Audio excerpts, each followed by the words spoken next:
Bien, donc nous allons commencer cette session sur les matériaux et la santé. Et vous aurez deux exposés particuliers, mais je vais faire une présentation, comme Isabelle Bloch a fait, de ce qui se fait dans le domaine des matériaux et de la santé. Alors plus particulièrement dans le cadre des écoles des mines, nous avions fait une enquête, Christian Roux côté des télécoms à l'époque, et puis moi-même côté des écoles des mines, sur les activités en santé. Et donc les matériaux, c'est principalement dans les écoles des mines. Donc j'ai gardé la présentation école des mines, sachant que vous voyez que globalement sur l'ensemble des écoles, donc maintenant sur le potentiel mine télécom, on a 80 permanents qui travaillent sur ces thématiques. Et les matériaux, vous les avez en rouge ici.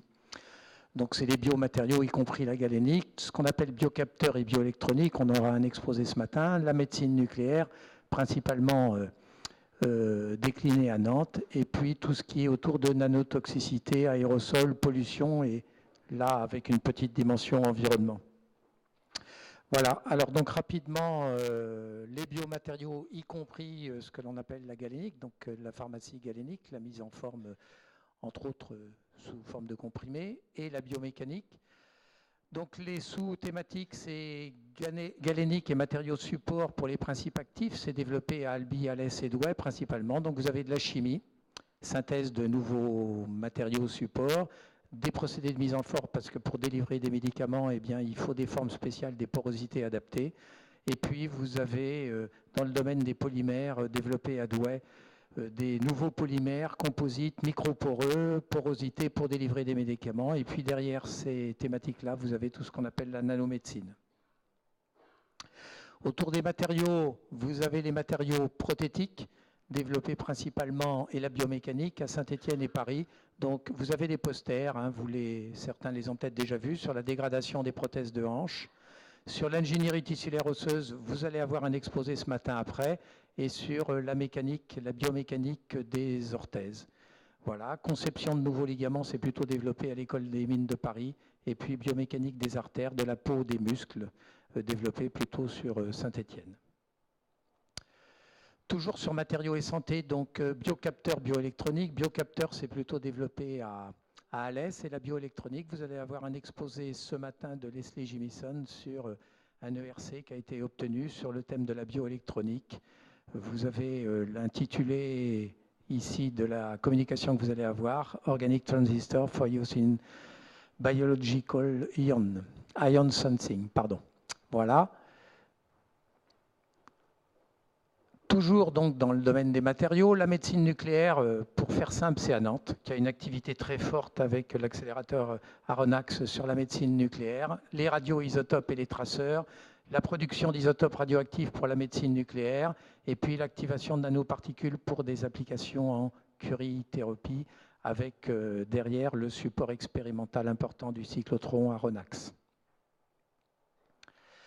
Juste un petit thème pour faire la transition avec toxicité. Pourquoi toxicité? Eh bien, la toxicité s'est posée de deux façons, je dirais. Toxicité des particules, hein, pas toxicité des molécules, mais toxicité des particules. Parce qu'on étudie beaucoup les prothèses de hanche. Quand les prothèses de hanche se dégradent ou quand elles frottent, il peut y avoir des débris. Vous avez ici un polymère qui est du polyéthylène qui frotte contre une cupule qui peut être un métal ou une céramique. Et au cours du frottement, il y a des débris. Et ces débris, après ça, diffusent et on a des réactions inflammatoires, voire toxicités qui peuvent apparaître.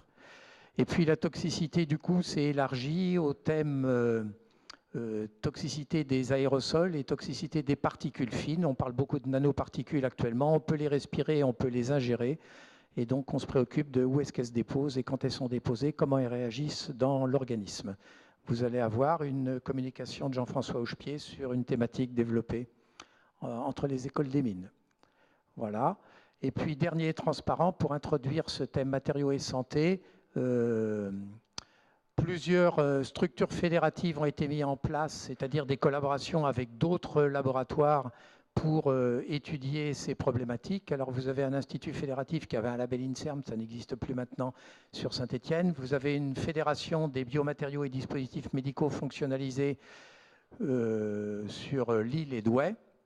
Vous avez la plateforme Gala Castres qui va être présentée à nouveau dans le cadre de la nanomédecine, donc c'est avec l'école des mines d'Albi, et puis vous avez les implications classiques dans les pôles de compétitivité, les cancéropôles.